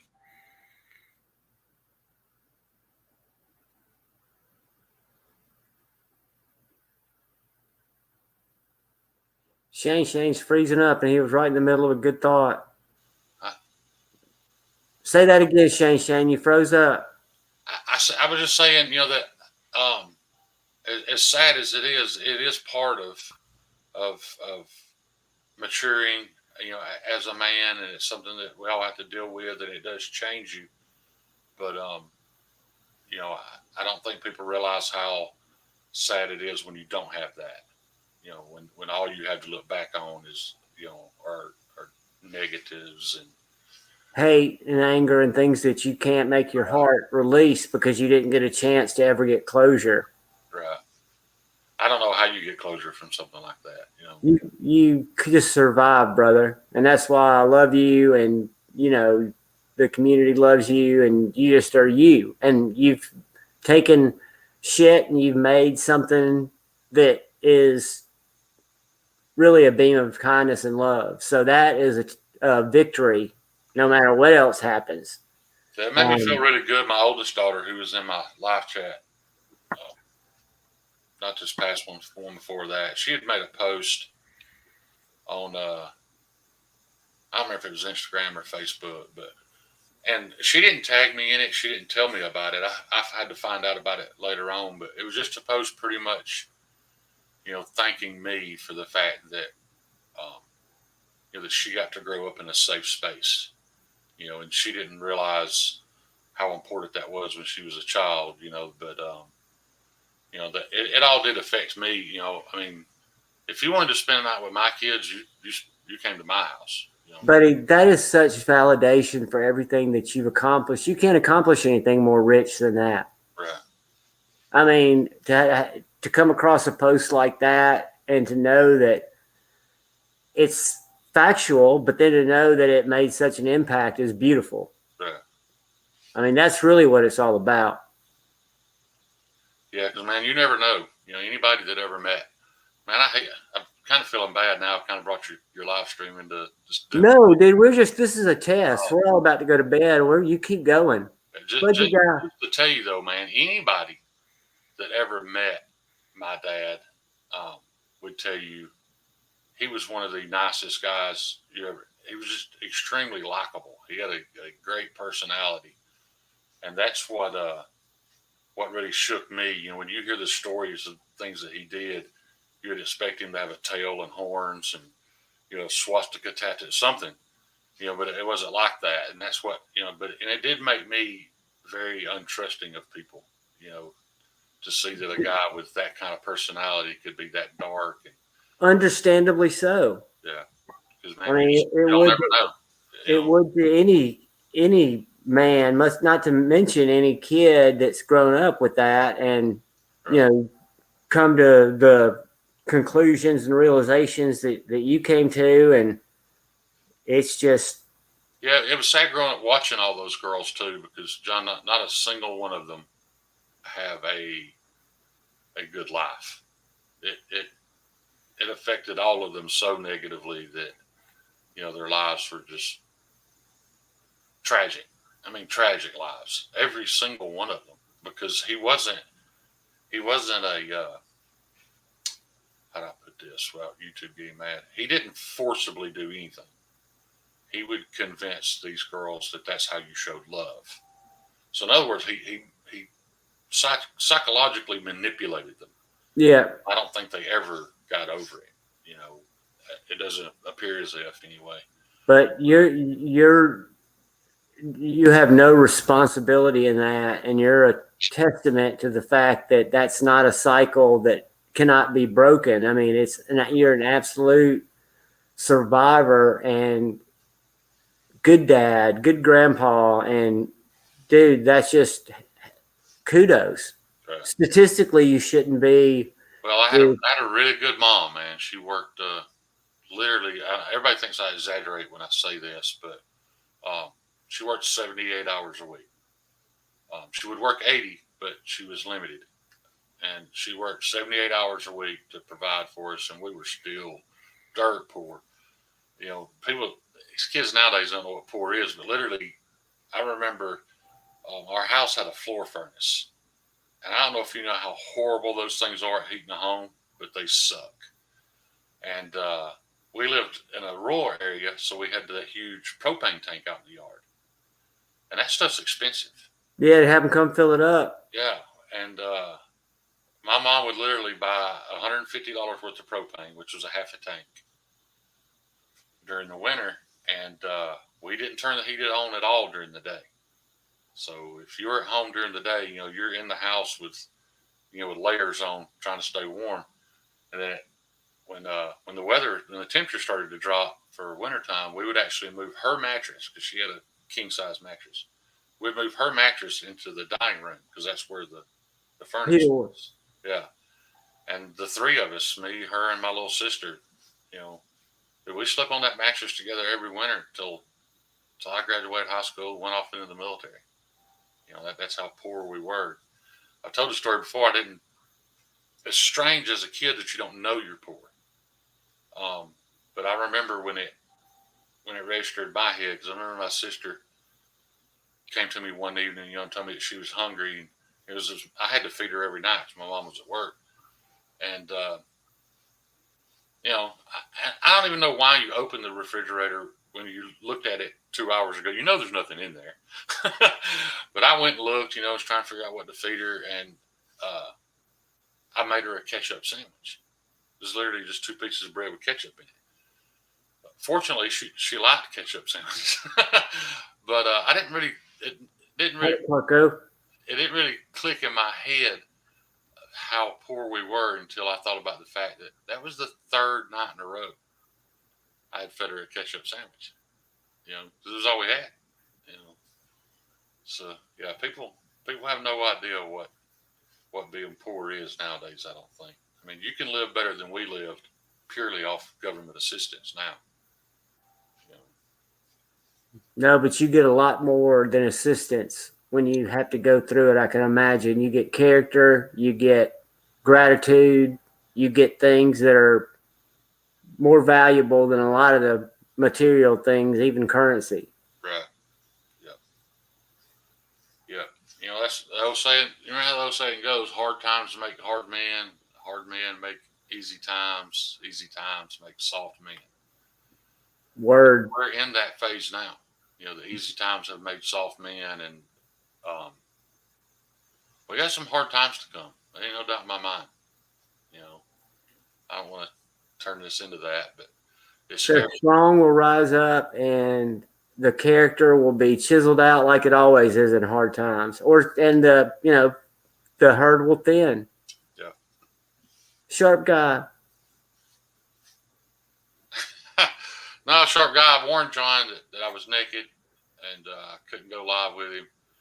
I convinced him that if we got Convinced me, 20 so likes, he I should just start turned an it on. OnlyFans page, and he said he was in. Yeah. Not that you guys should be shocked. It's not the first time I've been shirtless on YouTube. Ain't nothing wrong with it, buddy. I'm just glad you're here and joined me. I'm glad all y'all joined me. But That first message I seen the other day, I don't understand what's up. Like when I search for you on YouTube, I just type in JEVAN, and that's enough, for it to take me to your channel. But even when I went to your channel, this live wasn't on there. because this live, I set it up literally right before 12 o'clock. So the tile wasn't up, but for probably 10 minutes. No, I mean you were already live though, is what I'm getting at. Oh, really? Yeah, I didn't get a notification, and when I went to your channel, it you know how it works when you type in the search. Mm-hmm. It's going to pop up 4 or 5 of your videos, and it did, but this live wasn't one of them. So I had to actually click on your channel. And go to live. Yeah, and YouTube is kind of shadow banning Lefty from me too for some reason. And I've had a lot of weird stuff happen in the last 2 weeks with YouTube and just kind of stagnation, which is fine, because I'm not in it for anything else. But I just wonder, you never know. Yeah. I just know where to go look. And I appreciate Scott N for doing all the work he does. Oh, absolutely, man. That's awesome what he does for the community. Have you went in your analytics though, John, and see who is watching your shorts? You really should. It'll probably shock you. You can't. I need to. Like my shorts, my really what I consider successful, the ones with 10, 15, 30,000 views. Almost all those views are from 18 to 30-year-olds in India. Really? They're not watching my full-length content, but almost all my shorts are being watched in India. I need to check. I think it was Acid Test Kids. It was either him or Pretty Fly for a Knife Guy. Somebody mentioned that the other night that the majority of their views from a recent video were young males in India. So, yeah, it's strange. Well, that makes a lot of sense because for about 3 or 4 weeks there, all of my shorts were starting. The first one that got, I think, 5,000 was the one I did in the back of Jeff's car when his battery was dead when we were in Nashville.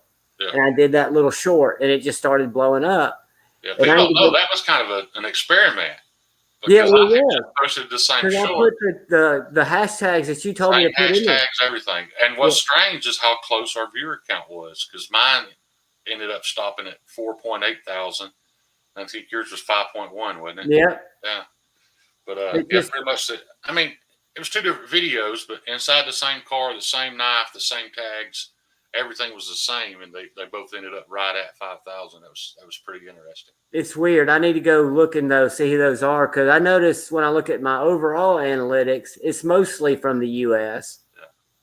But all my successful videos though come from that Mannix Lightweight. I don't understand it. I can do a 5-second video, not say a word, just flick it open and hit stop, and it'll get 30,000 views. Hey. I can do it with my red one.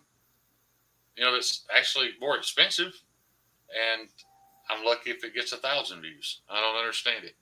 You don't have to understand it. Just if it works, flick it. Yeah. My American Blade Works, I posted 2 or 3 shorts with it. They don't really get much. Medford's get nothing. Yeah, it's strange. It is strange. Which ones work and which ones don't. You're right. My Medford video is one of my lowest viewed shorts in the whole catalog.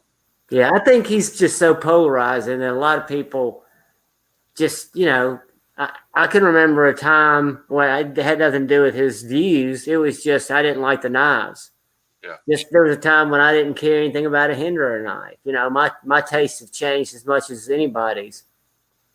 What's That's great part of, about Greg is I don't think everybody really understands Greg. They just take the talking points and form an opinion from there. But even if you do watch a lot of his stuff and really listen to him, there's still going to be a large percentage of the population that don't like him. But I understand him because I was in the military. I understand that personality. But what everybody, the point everybody's missing is that he don't care what you think. He knows that the population is split right now, almost right down the middle between conservatives and liberals. And like he said, I don't remember what the number was. I think he said half the U.S. population is 36 million. I'm sure I'm wrong about that, but he said I'll take that. So he's just concentrated on his people. He's never gonna change. I think it's more that he's committed to his beliefs, Right. and his people just happen to line up with the same beliefs, just like our politics does. Because let's And face it, John, the things that we're considering racist or homophobe, whatever, now it's gotten ridiculous, man. Was his shirt a little distasteful? Well, I feel like that was 100% in how you interpreted it. I got it. it was a political meme, like they used to put in the paper in Huntsville Times every day. Right. I understood it, but on the other hand, people are going to say, well, it was offensive to the Chinese. He don't care, and I appreciate that.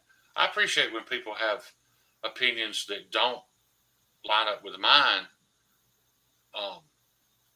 And I appreciate even more when they don't care if I agree with them. That's how we learn. That's how we grow as people. Because I'll tell you, if you take the left side and you take the right side and you put them in the room and ask them questions that we're all concerned about and don't ask it in a political framework, we all want the same shit for our happiness, our safety, our security, our families to be healthy.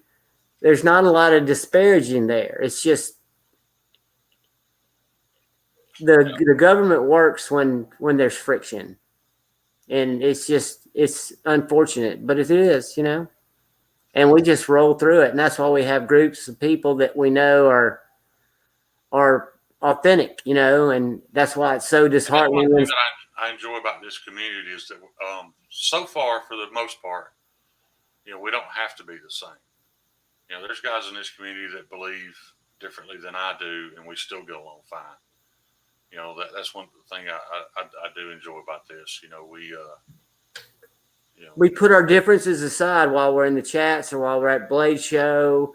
Exactly. We don't dwell on them, but we can still sit at dinner and talk about them. Right. Have you guys noticed that Knives 101 disappeared? Yep. Tim went back under a rock. Yeah. That worked out quite well. He'll be back. It's funny, that he was talking about. Oh, he's probably here now. He's never going to leave. He'll figure out a way to work his way back in and be even more incognito, and he'll get something out of somebody. That's what he does. But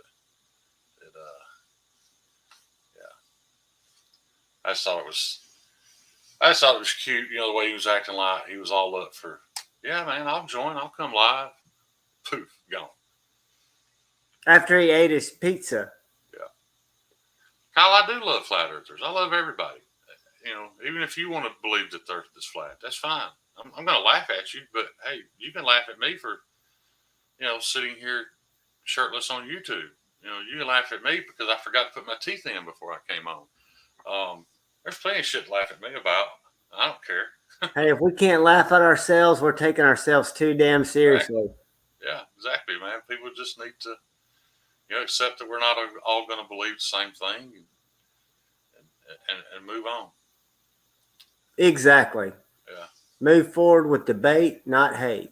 I used to be a little more hateful about it, and I had a lot of friction with I've got an uncle, John, that's been my mentor my entire life. I've never looked up to anybody like I did my Uncle Johnny. He served 20-something years in the Air Force. He worked in intelligence. He worked side by side with George Bush Sr. when he was at CIA. The man literally was very pivotal in ending the Cold War. So I have a ton of respect for that man. However, he retired from the military a devout liberal, which is very strange, very odd, for a military guy to end up like that. But so instead of just staying mad at him all the time, I kind of tried to look into why he believed the way he did, and it all makes sense now. It was his report, literally his report that they handed to Congress that showed that there were no longer weapons of mass destruction in Iraq. And then they turned around and lied to Colin Powell and had Colin Powell go on TV and say that they were. So I can understand that if that is your passion, and that that's your lifelong work, and somebody takes it and twists it and makes a lie out of it, I can understand how mad you would be. So that's kind of what turned him, is when Bush Jr. did that. But I also understand too that people, whether it be conservatives or liberals, if you know somebody like that, if you could swap phones for a day, it would blow your mind how everything that we see, and I say we as a slightly right-leaning conservative, everything that I see that convinces me and forms the opinions that I have, what they're being bombarded with is just as convincing. And they're being bombarded with it all day, every day, just like we are. You're exactly right. And I had no idea until I watched a documentary on it how a lot of these videos are actually being made in Russia. Yeah. So they'll take a topic and make two completely different videos about it. Very high quality, very convincing, very factual seeming videos, and put them both out there, and the algorithm decides who gets which one. A lot of the videos I love. I love a little bit of violence. I love to watch people fight. So, during all those rallies, riots, whatever you want to call them, I was watching a lot of those videos. And then YouTube started doing this thing where they started informing you that, this was posted by a Russian media source. I didn't know that Russia was actually they were posting things inviting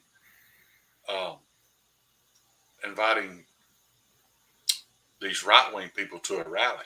Telling them, hey, there's going to be a rally at this park on this day at this time.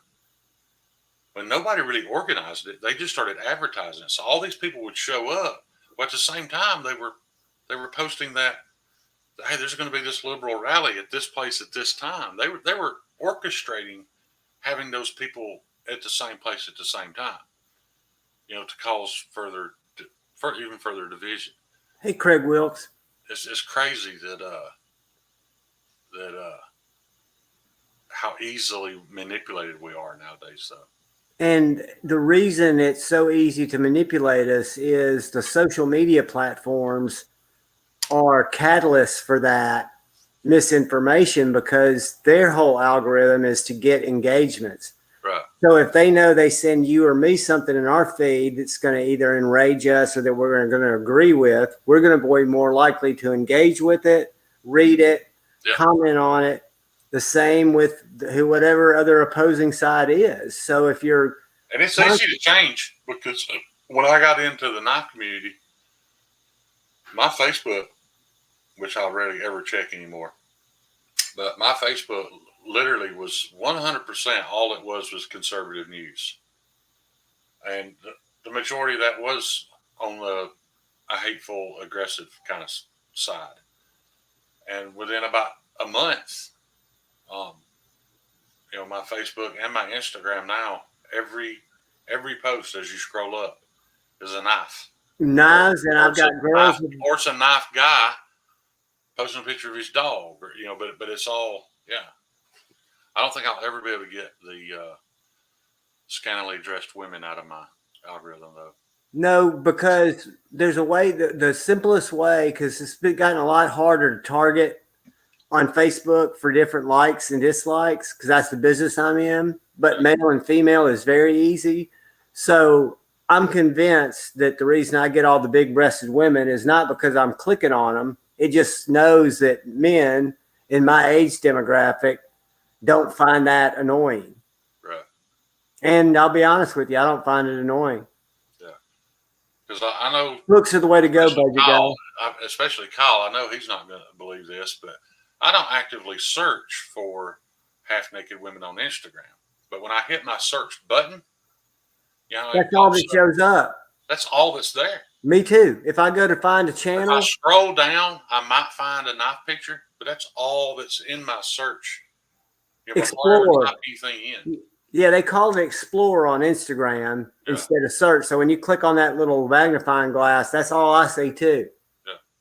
Now my brother-in-law, I asked him because he's a much better man than I am, much better husband and father. Anyway, I asked him about it and showed him mine, and he's big into cycling. So he opened his, and it was probably 80% cycling and 20% half naked women, and there's no doubt in my mind. If he tells me he's never searched or clicked on any of that, I believe him. He's one of the best men I know. But it's strange how they're just manipulating our thoughts and beliefs. Well, they could even measure engagement if you slow down while you're scrolling. So you can be scrolling through it looking for the knife, and you don't even have to click on it. You just stop scrolling for a second and then scroll and stop scrolling. It's recording all those pauses to determine what to populate your feed with. Yeah, that's crazy. Yeah. I have no idea what's going on in the news anymore, man. I just can't watch it. I just can't be involved with it at all. Every time I try to just get caught up and just see what's going on, I end up, because it don't take long at all for that. If you start looking up political shit, it changes your algorithm instantly. Yep. It'll just start bombarding you with it, and I just can't have it as part of my life. Derek Weeda, I don't know if you know who Derek Weeda is, but he's a vet. He's got a pretty decent social media following, but he competes in like CrossFit games. And Derek Weeda only has one leg, and he hasn't let it slow him down at all. But he was, I watched a video with him, and it really hit home for me because he was talking about that he lives his life concerned about, and he held his arms straight out. He was like, "This is what I worry about," and he turned 360. He said, "This area right here, what I can touch is all I concern myself with, and I'm much happier, because of it." And that's kind of when I started, when I stopped following the news and politics and all that, because if I can't change it, me personally, I don't have the mental capacity to worry about it. Me neither, because it'll sit in my head and it'll fester, and it's not good for anybody. Yeah. Take care, Jake. But John, I'm finna have to get off here. I don't know what it is. I don't feel any heat coming off this PC at all. But when I sit here, after about 30 minutes, dude, I just start pouring sweat. I don't know. Dude, we got to get you a chair. Super hot in this corner. We got to get you a comfortable chair. I'm getting ready to get off here too, Shane, and I appreciate you coming on with me. I appreciate you having me, man. And guys, I appreciate all y'all showing up on my test. So I hope to see you Friday night. I'll see you in the chats before then, but I will be on at 8:30, 8:15 on Friday night. I want to try to join you. I don't think we have anything planned, but oh, buddy, if you can, you can. If you can, I'm just going to be here. Sure. I'm just going to be here doing our thing. Yeah. I think G-Ball's going to jump on. You're welcome to jump on. And guys, I apologize for kind of changing the topic. No, Shane, that's what we talk about. The topic's what's on your mind. Yeah. I love it. Yeah, that'd be interesting having G-Ball on, man. I like that dude. Well, his shorts, he's figured out something. G-Ball shorts do really, really well. He does. Yeah. Well, all right, guys. All right, guys. I'm going to let everybody go. I love all of you. I didn't miss your message earlier, dude. I love you too, man. I appreciate everything you do for me, buddy. Dude, I appreciate you. But yeah. So all right, guys, I'm gonna hit the sack. I appreciate you letting me come on for a few minutes, John. And I will see you guys Friday night, and then I'm almost positive I will be live Sunday. It's Christmas. It's already, that'll be later that night. So yeah. We want you live. Grateful Panic's counting on it. We're going to go over to my mom's for a little bit Christmas Eve, and we're going to be chilling Christmas Day. So hopefully it works out for you. Guys, I hope everybody. Having Panic on has been huge for me, man, because sometimes I worry about what I'm going to talk about. And then sometimes in the middle of a conversation, I worry, is this even what I should be talking about? Just having somebody else there, I know if I just have a complete brain fart and can't think of anything to say, if I'm quiet for more than 3 seconds, Panic's going to pick up and, and fill that void. So, and I think anybody who's seen him in the past knows that nobody does it better. No. And he's the reason that we all like live streams, and we all have really become a community in my mind. I know that's the reason I've become so close with so many of y'all. He's very humble about it and won't take credit for it, but I don't care what anybody says, man. He changed the game. He's the Pied Piper of the knife community is what I called it. Yeah, he certainly is. Guys, I love all y'all. I appreciate it. Josh, I hope you do all right, buddy. What's up with Josh? Hey, looks he's got COVID positive. Josh, I was COVID positive last Christmas. Didn't feel sick and had to kind of just hang out by myself, and I had a pretty good Christmas. So I hope you have a good Christmas, and I hope you get feeling better. Josh Branson or Josh Worth? Josh Worth. Okay. Yeah. Yeah, we'll keep you in our prayers, man. Hopefully yours is like everybody I know that's had it recently has just been, flu-like and got through it just fine. So let's hope that's the case. I hope that's the case. Guys, I love you all. Yep. Peace. Till we meet again, which will be soon. Take care. See y'all.